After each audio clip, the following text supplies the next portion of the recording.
As I said at the top of the program, it's kind of a drip, drip, drip of documents. Every time we turn around, we're hearing more about a search of documents. Well, the press, believe it or not, the press, the media, finally get a little irritated, asking questions of the White House about their transparency. Play clip number 6, please. Can you assure us that the White House has been and continues to be as transparent as possible, meaning that where there haven't been disclosures, something has prevented that?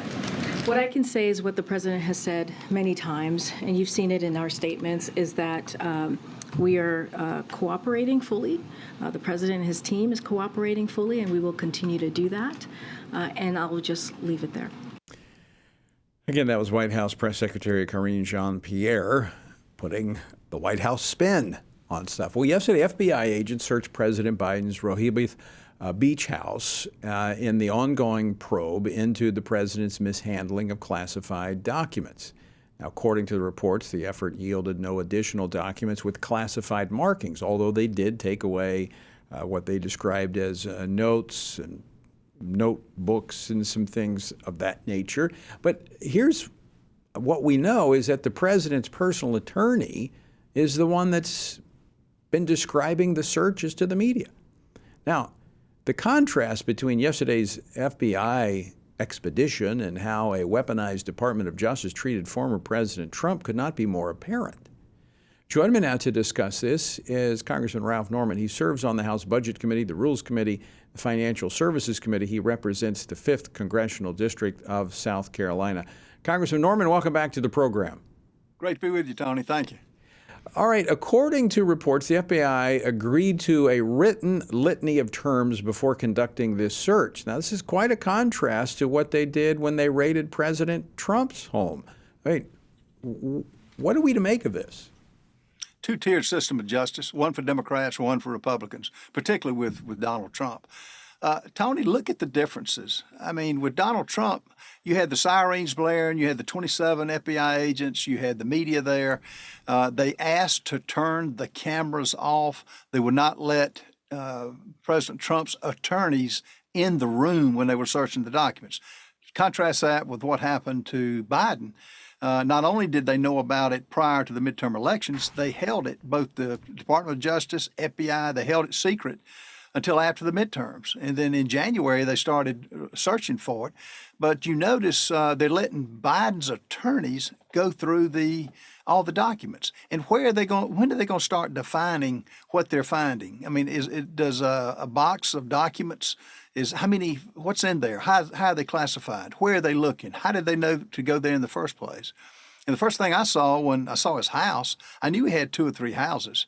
And, how did they pick, the Penn Center? The Penn Center is a recipient of $54 million from the Chinese, and I visited there last week. You know what it is? It's in a larger building. It's square footage in a larger building. How in the world where they spent the $54 million is a mystery to me. It's dark now. But, it's just a two-tier system of justice. It's so corrupt. Well, I want to go back to this point because it really, there's so many areas of contrast here. But as you pointed out, his attorneys were there for the raid, and his attorneys are the ones that are actually reporting this information to the press. And they're putting such a spin on it. Here's his attorney, Mr. Bauer, saying, consistent with the process in Wilmington, the DOJ took for further review some materials and handwritten notes that appear to relate to his time as vice president, referring to the documents they found in his residence. Now, today, with the president's full support and cooperation, DOJ is conducting a planned search of his home in Delaware. Now, I mean, putting the most positive spin on this, and again, this is to contrast to how you said they came in with raids, lights, sirens going into President Trump's home. This has to be shaking the American public's confidence in our justice system. Well, you ought to be up here with us serving. I mean, it's a tragedy what's happening, and it's not just. I mean, it's at every level. I was on the oversight committee with Jody Heiss and asking for documents from this administration on anything. They stonewall it, and they won't give it. And just like Jean-Claude Pierre saying, it's what Biden says. When have his words meant anything? They haven't. And so the American people are going to have to rise up, and we've got a real problem. The FBI is supposed to set the gold standard for justice, and they're sold out, and it's very, very disturbing. Well, I'm hoping that these congressional hearings on the weaponization of government will give us some information and let the public know even more what's happening. Before we run out of time, Congressman, I want to switch gears very quickly because you've got a really important piece of legislation that you have introduced, Ensuring Accurate and Complete Abortion Data Reporting Act.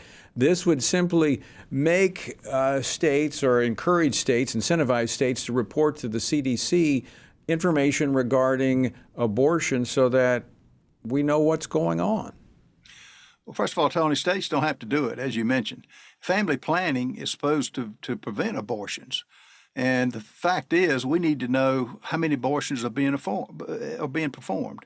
And so what we've done is tie it to, if they're not going to provide the information, which I know they have, each Right. hospital keeps meticulous records. If they don't provide it, then we're going to look at the funding and see, hold the funding until they provide what we should have, and it really should not even have to ask for. And we'll see what happens. It's it's a miscarriage of justice, and the administration should be leading the way, but they're just not. 30 seconds, Congressman. Why do they not want to report the numbers? I don't think they want the American people to know what's going on. Yeah. The doctors don't want it out on who's actually performing the abortions. The fetuses, the parts that are being used in ways that should not be used on the death of a child, they don't want that out. So it's collusion to keep information from the American people. It's an open, dark secret. Congressman, always great to see you. Thanks so much for joining us today. My pleasure.